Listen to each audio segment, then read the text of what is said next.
we could get started. Oh, thank you, Felicity, for remembering to hit the record button, which is something I can never remember to do. And I am dropping the link to the agenda into the chat.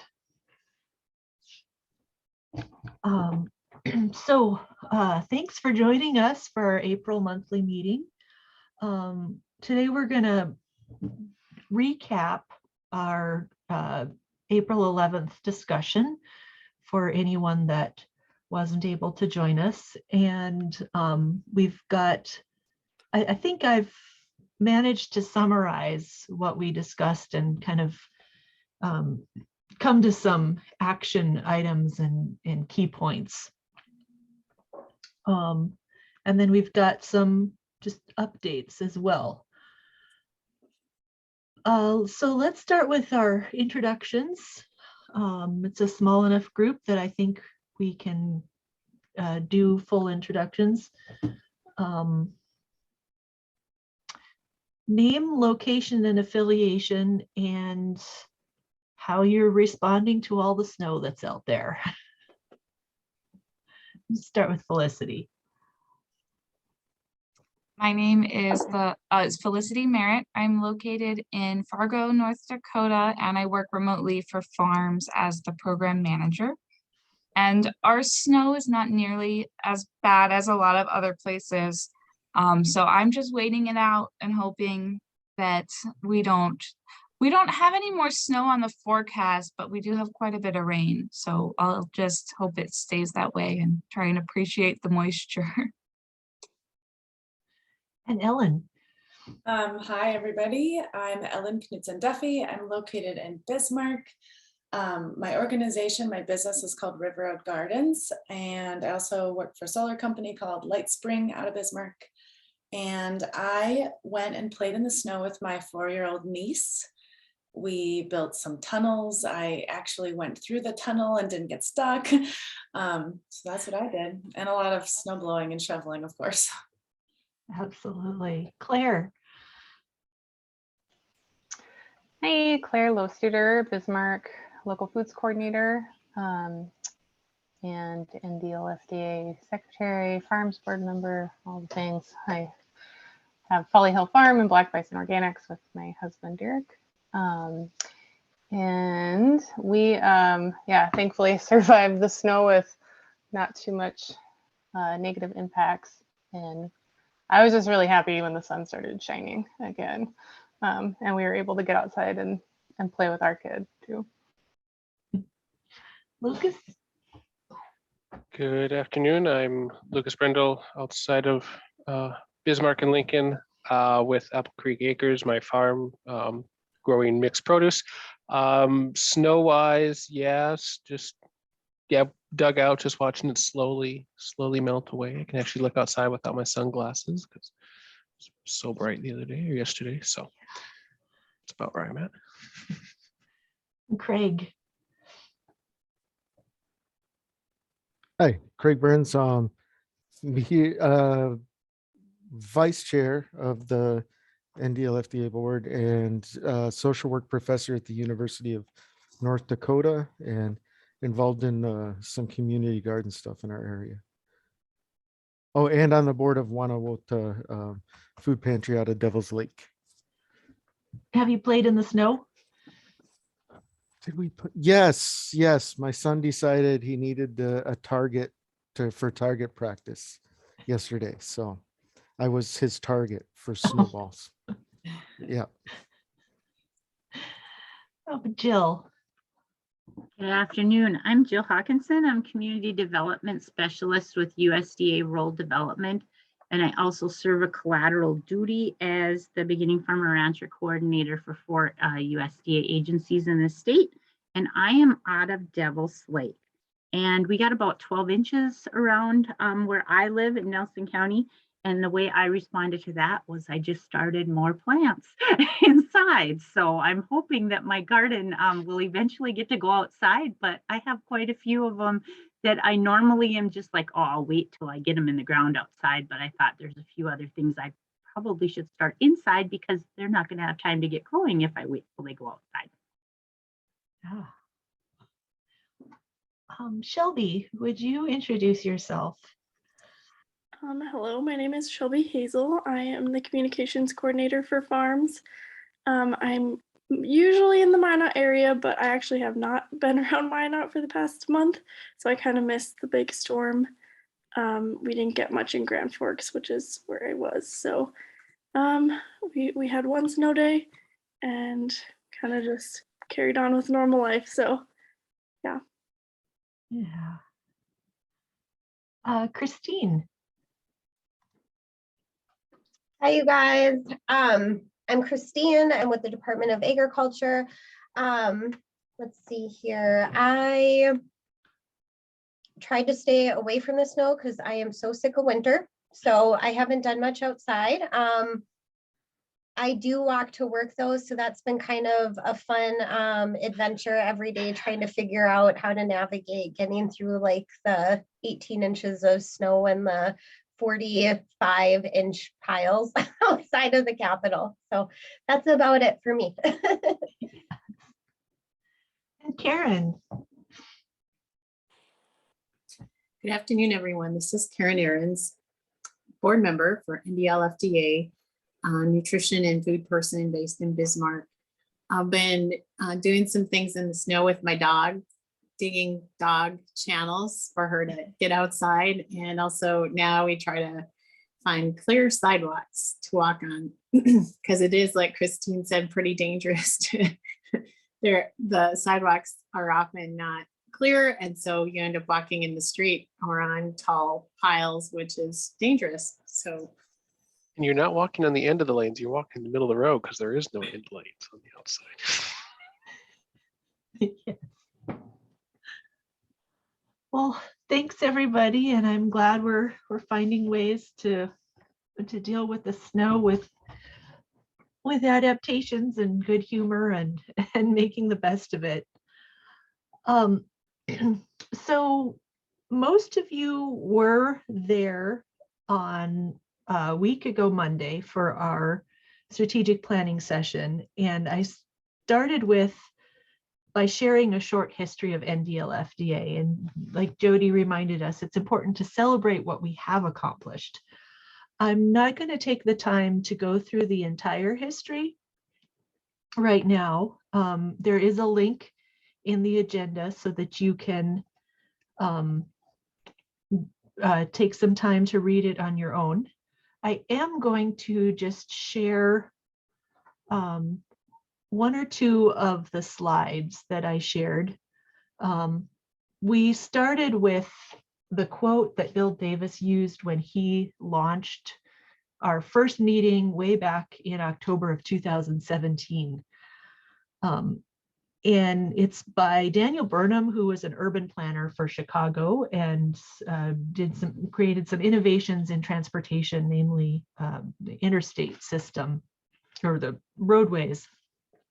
He said, "Make no little plans. They have no magic to stir men's blood and probably will not themselves be realized. Make big plans, aim high in hope and work, remembering that a noble logical diagram once recorded will never die, but long after we are gone will be a living thing asserting itself with ever-growing insistency."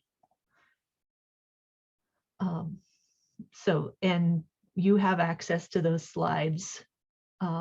So we talked about some of our key accomplishments, including 501c3 status, the kickoff summit in late 2018, and then the subsequent Food Hub Huddle Up.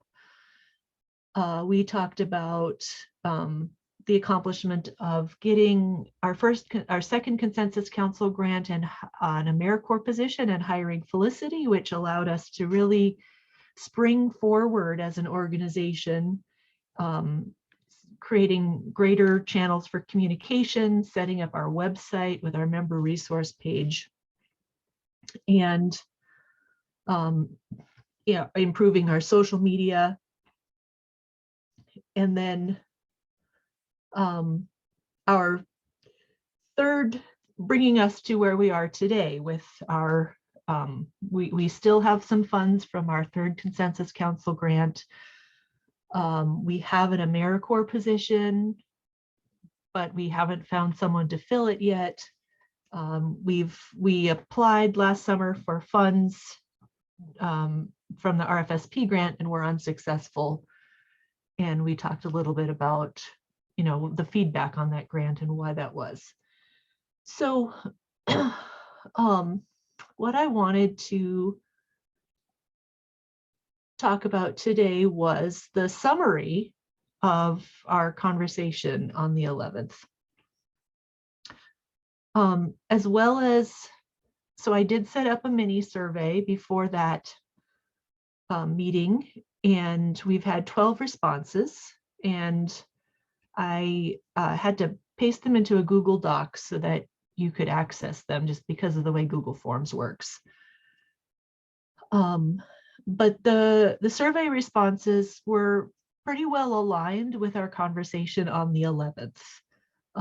People were enthusiastic about our ability to adapt and change to meet emerging needs. The community we've developed, seeing many organizations collaborate, our emphasis on food sovereignty. So let's go to the summary. There we go. So we started our day by talking about what have been our wins, what excites us about what we've accomplished together so far. And I read through the notes and I summarized that as there was just a general sense of feeling encouraged by the community that we've built together, united around a vision of a vibrant local food system. We value the diversity of perspectives that we've brought together and how having those diverse perspectives leads to new ideas and better solutions.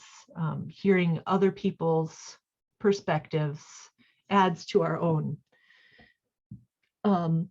We expressed gratitude that we have both producers and community stakeholders in the room, because we need both of those voices, and that we have both big picture visionaries and hands-on strategic thinkers and doers.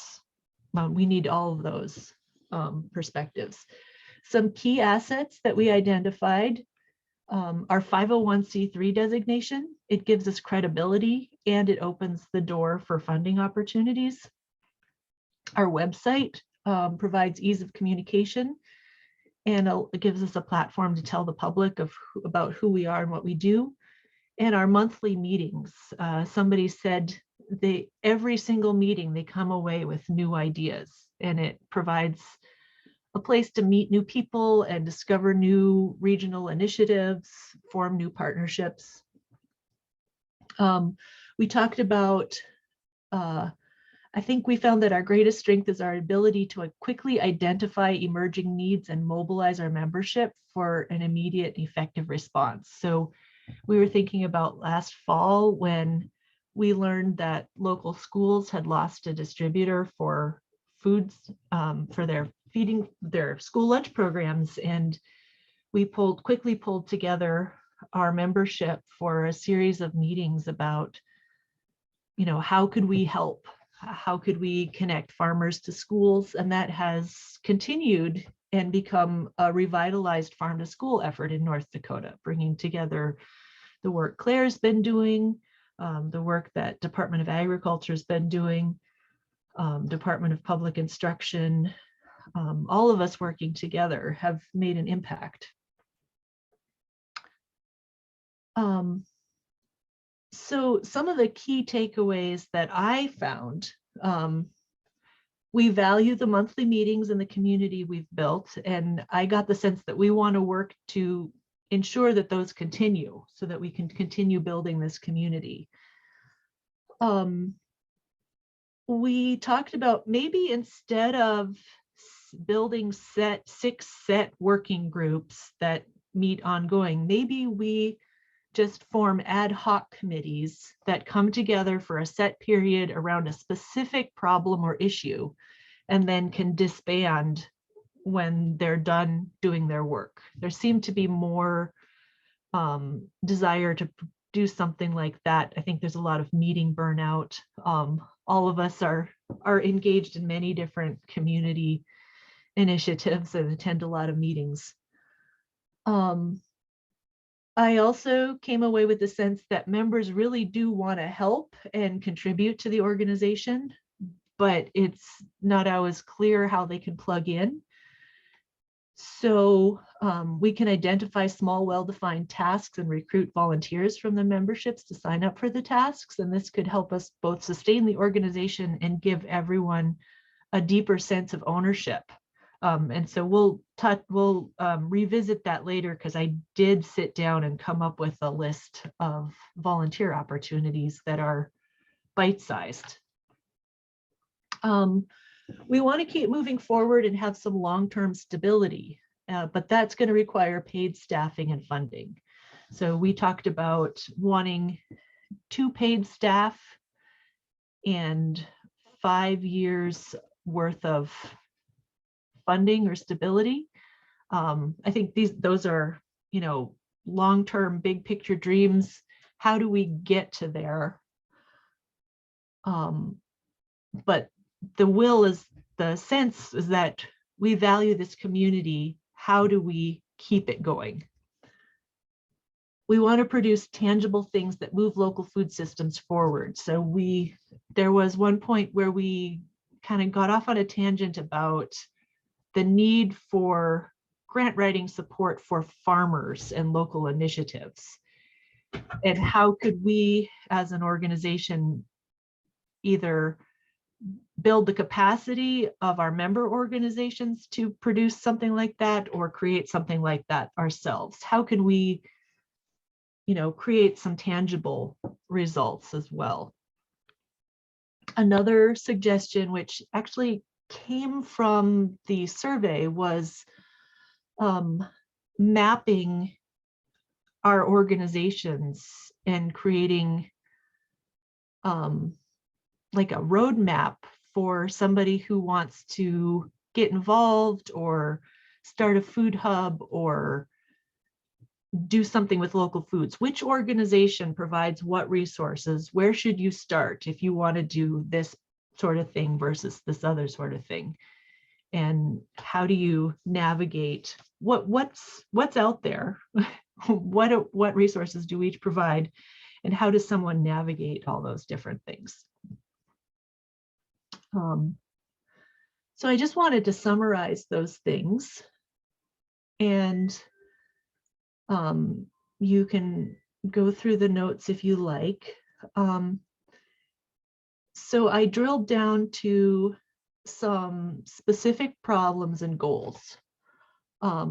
We want paid staff, security for 5 years at a time, and to be better able to mobilize to support emerging needs. We're good at that already. How can we be even better, specific, tangible outcomes? So we talked about fundraising. If we want to have paid staff, if we want to have long-term security, we'll need some funds. We had a lot of ideas about different funding opportunities. We do have a list of grants for local food and farms. But we need somebody to put the words on the paper and create the plan. We have there are contract grant writers out there, but even with an external grant writer, we still need a clear mission, vision, problem statement, and identified goals. Like, what are we trying to accomplish? And an organization like this is a little bit trickier to write grants for, as opposed to like farms. I have specific programs, like I'm writing grants for beginning farmer education, an internship program, a mentorship program. There's like specific programs with outcomes and measurables, and that funders like that better than writing a grant to bring together organizations to meet. Some funders will definitely go for that, but some funders have a harder time getting behind gathering existing organizations as opposed to providing direct service. So we did talk about we could assemble a funding working group. And then I think that group would have to identify the problems we are solving, what we're going to do, and what resources we need to achieve that.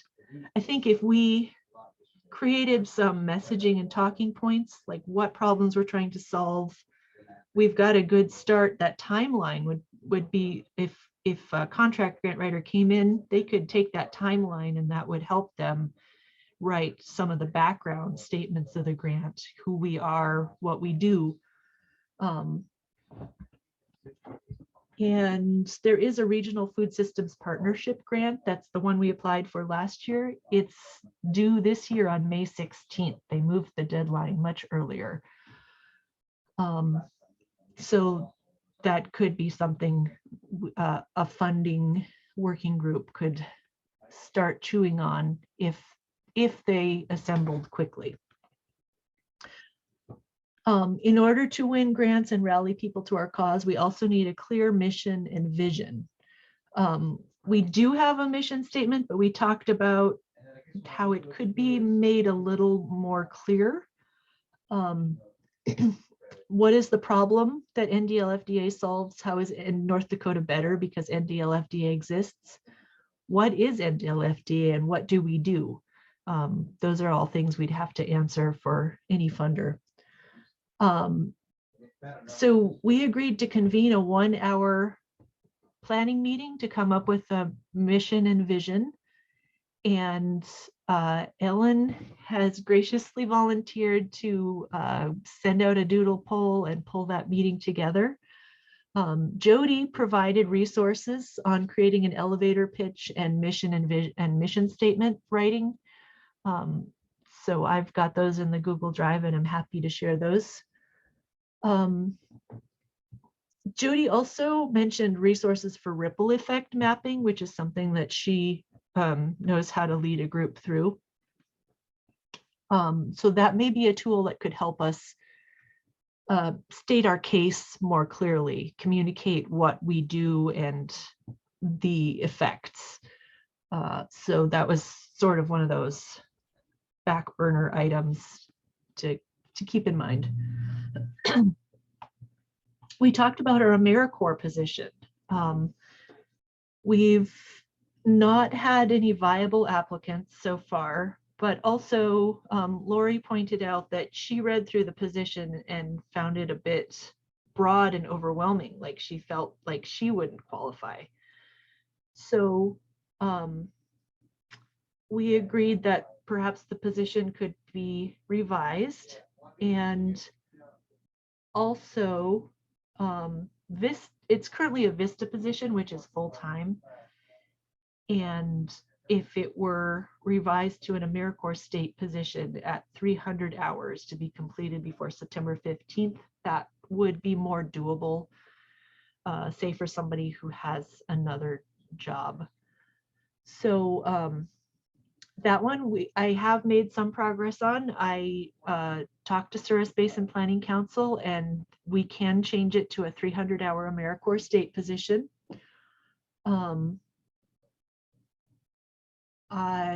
So the next step would be to revise the position description, and then Jill sent me some names to for recruitment to send the position to. So once the position's revised, we could renew our recruitment efforts and hopefully find somebody for that. And then volunteers. We've got a great network of highly skilled, really smart people with diverse areas of expertise who want to help, who want to contribute their time and efforts, but don't have a lot of time and efforts. So I believe I linked to the volunteer task list in the agenda.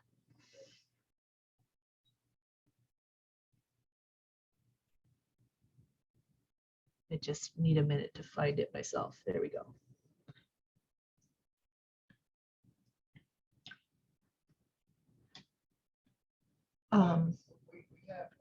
So there are lots of small tasks that Felicity and I have been doing, and that could be shared among the membership. And before I go further, I'm seeing an email from Jody who wants to join us but doesn't have the correct link. And Felicity, would you like to either go through the volunteer tasks or email Jody? Is it in the ND local food Gmail? The list of tasks? The email from Jody. Oh, she sent it to me. Okay, I'll go through the volunteer tasks. Okay. Okay, let me share my screen here.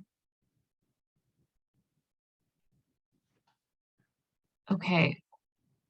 So yeah, like Stephanie said, these are just short little tasks that either you kind of do once a month, or I think a couple of them are just a one-time task. And we have been making sure that these happen, although in the most recent weeks, they haven't always been happening. So they would be something that would be ideal for someone to volunteer for, to just kind of keep the meetings running.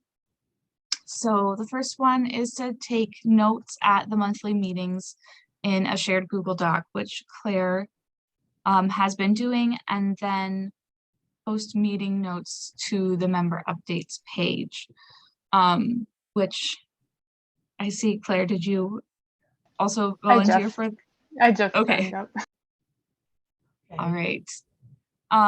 Send a reminder to post updates to our member update page before monthly meetings. And I think this could probably be combined with reminders for meetings. And so like the monthly meeting reminder via email could go in the same email to remind people to do member updates. Post a meeting reminder on social media. Record a how-to video for account setup and posting on the member update page. I'm going to volunteer for this because I might be one of the only people who knows who can do this and already knows this. So that would be a good fit for me. Revise the AmeriCorps position to fit a 15-hour per week instead of the full-time Vista position, and Lori Martin had agreed to help look over that too. Contribute ideas for upcoming meeting topics and speakers, and then an agenda committee that will set up monthly meeting agendas. And inviting speakers and following up with questions from speakers. So this is kind of, I feel like, where we end up, we'll sit down and come up with an agenda, and we have a lot of good ideas, but then we don't have someone to do the follow-up to invite speakers and start them, getting them the information to join meetings and kind of setting that, coordinating that part of it. And then also typing up the agendas so that we have them ready to go.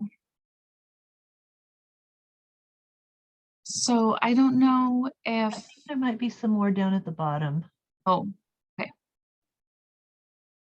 Monthly meeting facilitator. So that is what Stephanie is doing today, and I have been kind of helping out with that as well. Just going over the agenda, kind of leading those introductions at the beginning and facilitating the meeting. And this one, I feel, doesn't necessarily always have to be the same person. We could take turns with this too. And then this next one is a little bit different. That's the meeting host. So that is logging into the Zoom account, starting the meeting, making sure that anyone who needs permissions to share their screen or co-host has that, and record that session so that we can then post that for everyone to watch later. And then downloading and editing the meeting recordings and posting that to the website. And then these two last ones, we just put a note that requires access to our Zoom account and some of our other like background programs for making things available on the website and such. And then updating the white paper on the importance of local food setup and meeting with the new director of USDA Rural Development in North Dakota. So we had a committee, I think it was me, Craig Burns, and Jacob Davis. I think when we met a couple times and started a white paper, but that we didn't have a new director of rural development yet, and we never ended up really finishing that, but there has been that start there. So that could be a committee that could come back and now meet with director. Yeah.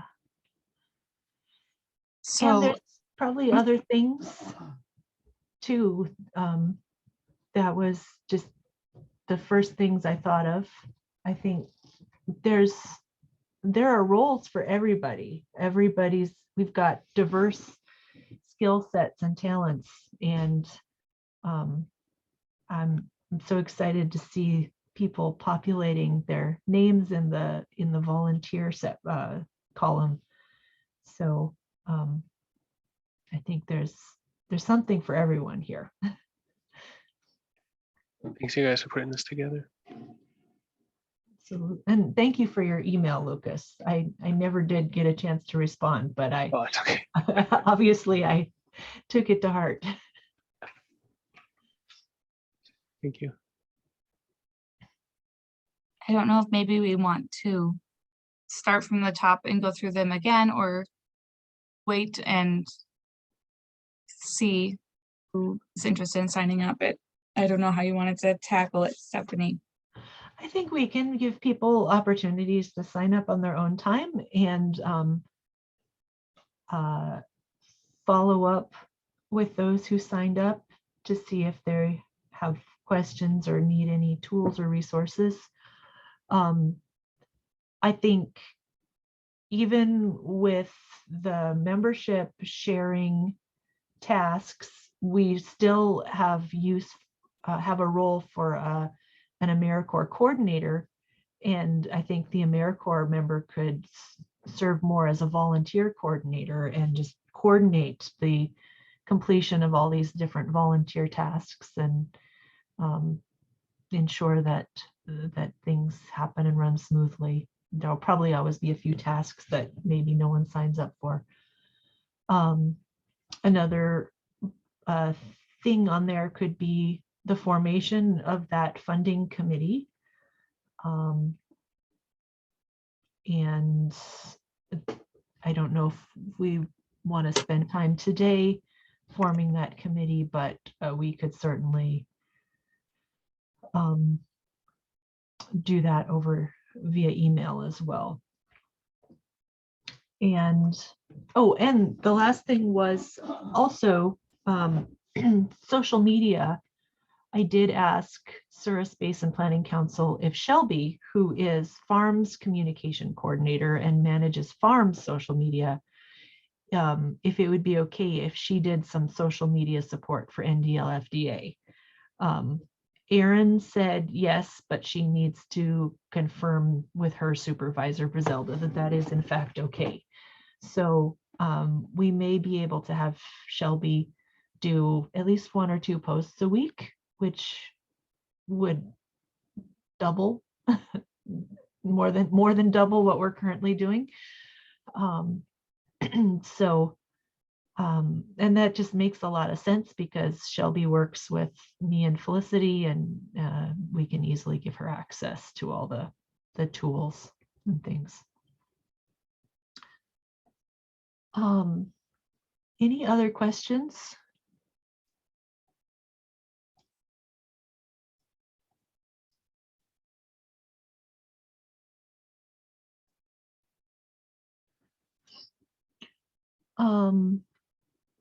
I also wanted to take some time for an update on farm to school. We talked at our session about how there's been continued forward momentum with farm to school. There's been the beef to school efforts, and I saw a new resource guide for school lunch program, school food service providers. Christine, do you have any updates to share? Sure. So that resource guide that was shared on our Facebook yesterday is actually basically it was one of Jamie's grants that he had started. And then when I came on board, I basically kind of changed up what he wanted to do and kind of put a farm to school swing on it, basically. Originally, it was supposed to be a food safety guide, strictly for farm to school, for school lunch programs. And I actually kind of thought it doesn't make too much sense to hand these people like a food safety guide for outside producers and vendors and things like that if you don't include like information about farm to school. So that's kind of where the farm, and there's such a big push for it too. So I figured we kind of kill two birds with one stone and basically make it more about farm to school than the food safety stuff. So let's see. So that happened. I know in June, DPI is going to have their annual school nutrition conference. I believe that's in Fargo. I won't be attending that, but Deb Egeland obviously will be attending that, and Rhonda Amundsen, who most of you are pretty familiar with. And then let's see here, what else is coming up. I wish I would have had all the footage kind of like gathered and ready to go when we had that big snowstorm last week, because I was stuck working from home. And then of course I didn't have the footage with me. So I would have spent like 3 days probably editing and pushing out that farm to school video, but that I have not had a chance to get to. I'm hoping here, our second farm to school video that will have the meat focus will be done hopefully at the end of April at this point. So just kind of working with our communications coordinator on that too. And let's see what else.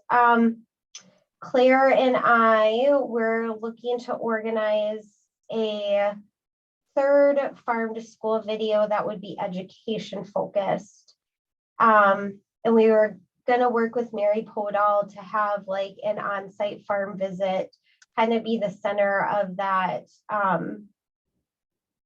farm to school video, basically. So we should probably meet again, Claire, and like discuss a little bit more if we can like rope in Mary at some point. But so that's kind of exciting, because then we'll have at least 3, and I'm sure at some point they'll need to be updated as time moves on and the summer comes, and it'd be nice to get some nicer footage, especially in that first one that's talking about produce. But it will be nice to have 3 separate videos, one that focuses on produce sales to schools, one that focuses on meat, and then obviously one that does has the education focus. So, yeah, just kind of ramping up to get more information out there for producers, for schools, so they just have a better understanding of the program, and they have things that they can actually look at and just learn more about. I think that's kind of the first steps that we need to take. And once we have a solid foundation of that,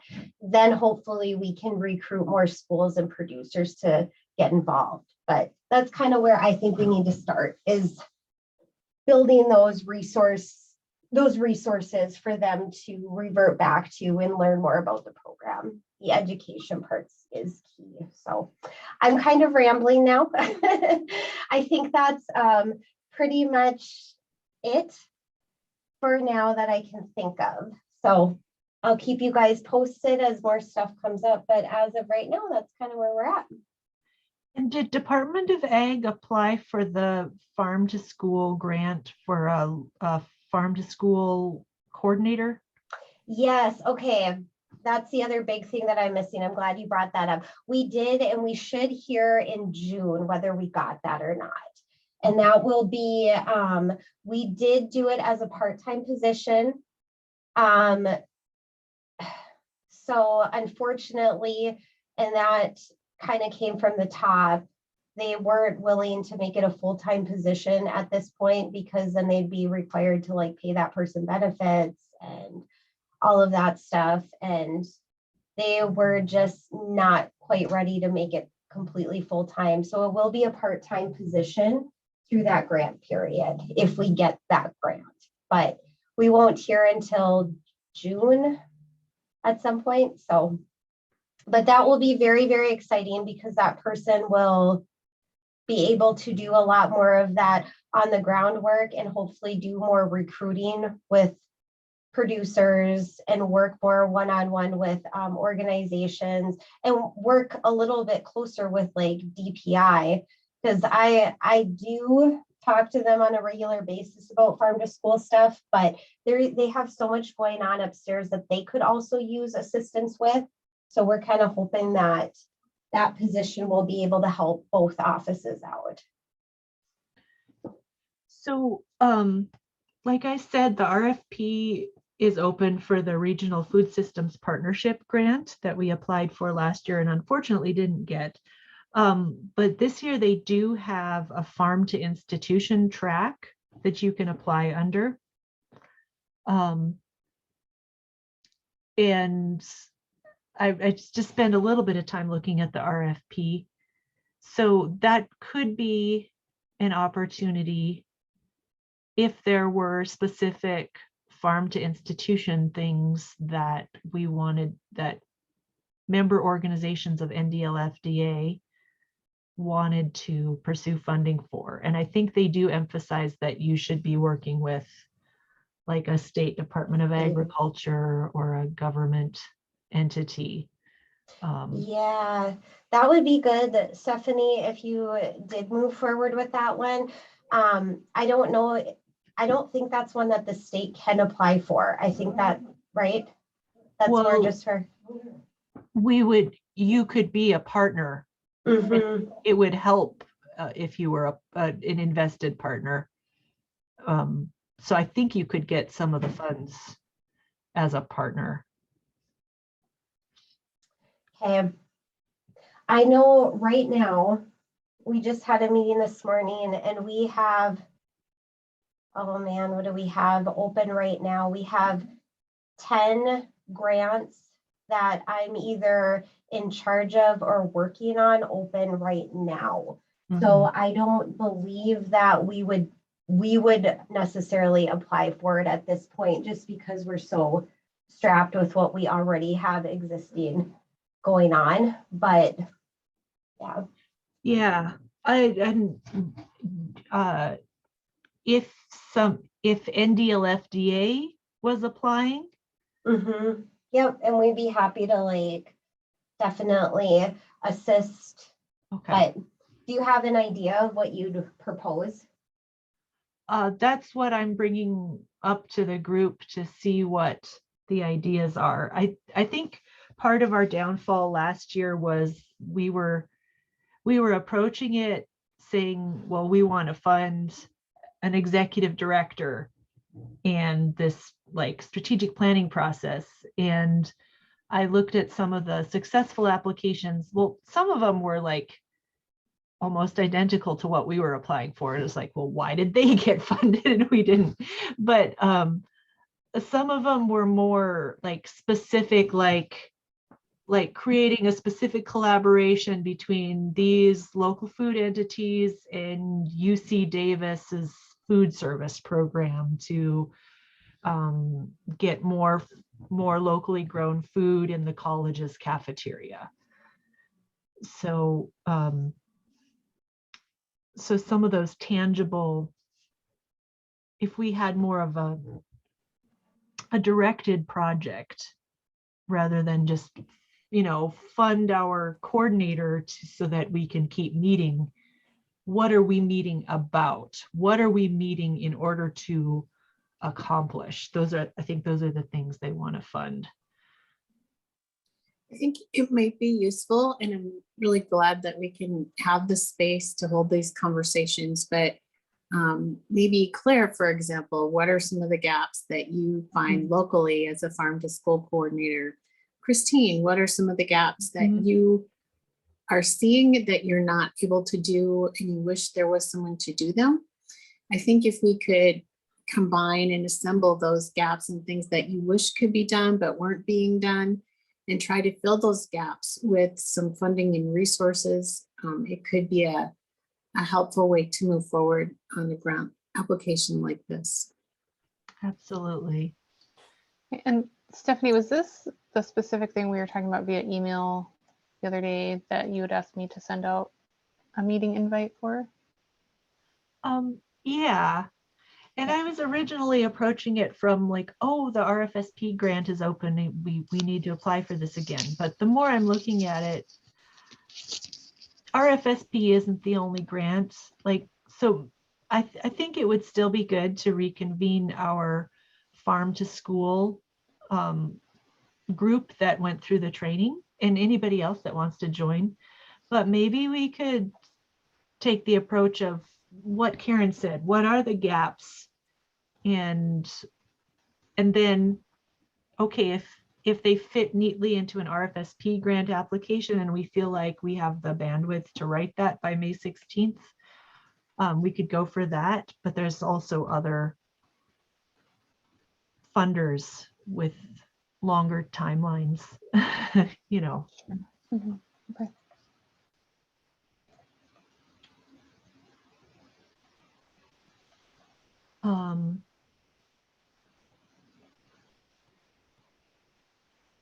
So we've got about 10 minutes left. I think I will skip to any updates that anybody wants to share. And then if there's time, we can take a look at our what grants are open at the moment.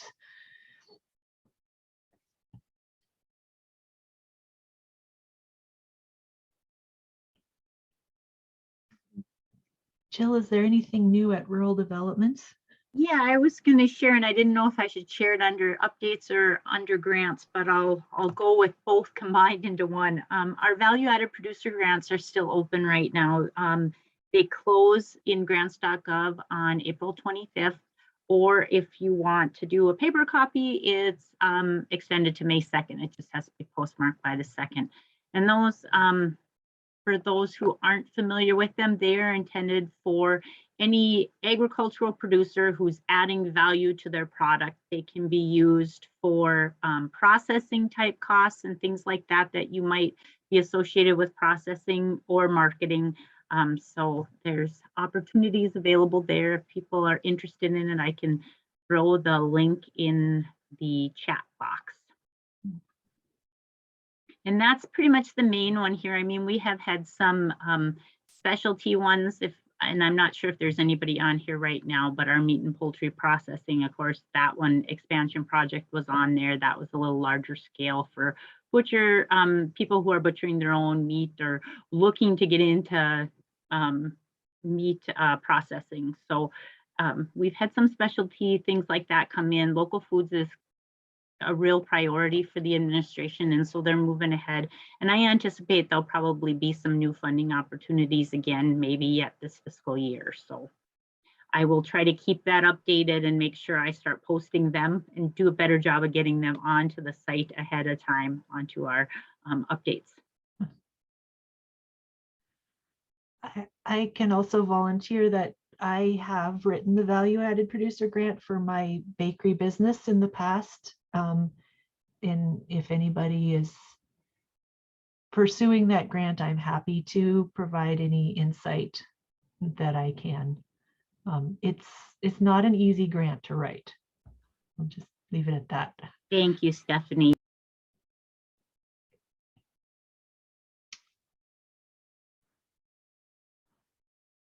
Well, I have a partnership, a collaboration opportunity with farms. And this is, I think, mostly directed at Jill. We are looking at, and Claire, this is the first you're going to hear about this because it's kind of a new idea, but I am going to bring this to the board too. We provide a lot of resources for beginning farmers who are just starting out, but we're getting requests for resources for advanced beginning farmers. We've talked about like a farm beginnings level 2 course or resources for scaling up. So I've reached out to Paul Overby and Lindy Berg and Travis Hoffman with Extension Small Farms program. I think you would be great to be part of that conversation, Jill. I'd like to form a group to talk about what are the needs of the advanced beginner farmers. And I think there'd be some opportunities to collaborate on a planning grant. For example, the Beginning Farmer Rancher Development Program has a planning grant track where we could write a grant application for funds to survey farmers about their educational needs and hold some collaborative meetings over the course of a year to develop curriculum for advanced beginning farmers. So just Is most of the interest you get from more of the local foods and like smaller scale? You don't have a lot like the 1,500 to 2,000 acre type beginning farmer producers that come in, or is there a scale kind of, or what do you get most of the interest from?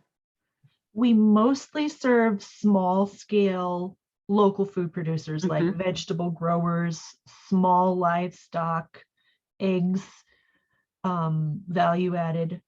However, like Paul was talking about, would there be opportunities to provide education for like regenerative commodity growers, like what he does? And also our Farm Beginnings course is certified by Farm Service Agency as a certified borrower training program. So we show up when somebody goes in and wants an FSA loan, they're required to have borrower training. And then FSA pulls out their list of providers of borrower training, and then we show up on that list. So we occasionally get inquiries from larger scale livestock or commodity producers who want to take our course so they can qualify for a loan. And we end up telling them, like, we're happy to serve you, but we can't provide you the education on, we can't teach you how to market commodities because that's not what we teach. We teach you how to go to farmers market.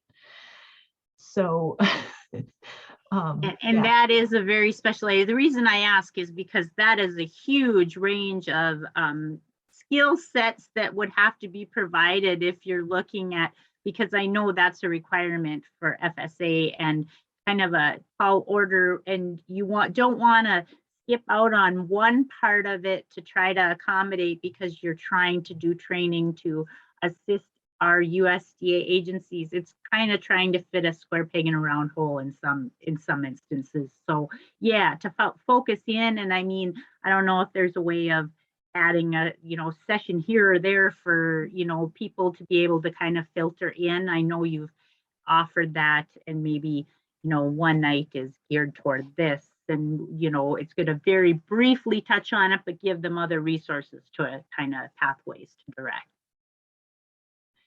Yeah. Yeah. And maybe it's more of like creating that pathway once you've graduated from Farm Beginnings and you've farmed a couple years. How Yeah. can we help you navigate the growth of your farm business? Absolutely. that Yeah, go ahead. The only thing I was going to add to that, and I had, so that probably falls in line with this conversation a little bit. I had sent like Mary Podal a couple questions from the perspective of NDFMGA on just a few things. And I'm wondering if maybe, do we kind of lay out whatever questions Stephanie has, like I even just have my own personal ones to see, is this where we want this group, or is it farms, or is it something where whether they do or not, we feel this is more NDFMGA's or someone else's wheelhouse to either step in and fill it, or on there, just start writing some of that down and kind of figuring that out, maybe. Creating that map of who excels at what. And yeah. Because I think part of that gray, like for example, like, okay, like you've started your farm. Are you in the interest of organic certification? Who helps answer that? And where do you go? Should that be the, I mean, I'm not pushed one way or the other. It's just if that's kind of those open questions, where do they go on that? I think anything's on the table right now as far as what direction we take it, but I really appreciate that input, because that helps me too as beginning farmer rancher coordinator for the state, just getting a feel for, there's such a broad range of different types of, I mean, you might have somebody at the larger scale, but they're very specialized in regenerative, or, very focused in on the soil health components of things. And they might look at, their strategies for marketing their products are obviously going to be, vastly different probably from somebody that's in a traditional, cropping rotation where they're, tillage and all of those type of practices too. And NRCS programs come into play there too, because there's a lot of opportunities for them to get toward that other phase of management or different way of farming. So, there's a lot of players, and I don't know if that's where we want to go as an entity or not, but local foods obviously is very important, and it's becoming more and more common in North Dakota. You're getting a lot of people. I just had 3 calls this week, and it's only Tuesday, so which is a good thing. I mean, I really think it's a growing industry, and we need to, I'm glad this group is here to do this and have this discussion. Great. Well, if you want to be part of that, send me an email, sbloomhagen@farms.org. And I've already got Lindy Berg emailed back and said, yeah, I want to be part of that. So I'll be setting up a meeting.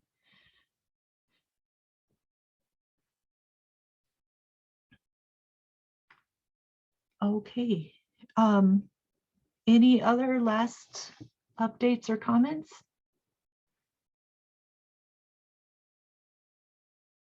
And when we started the discussion about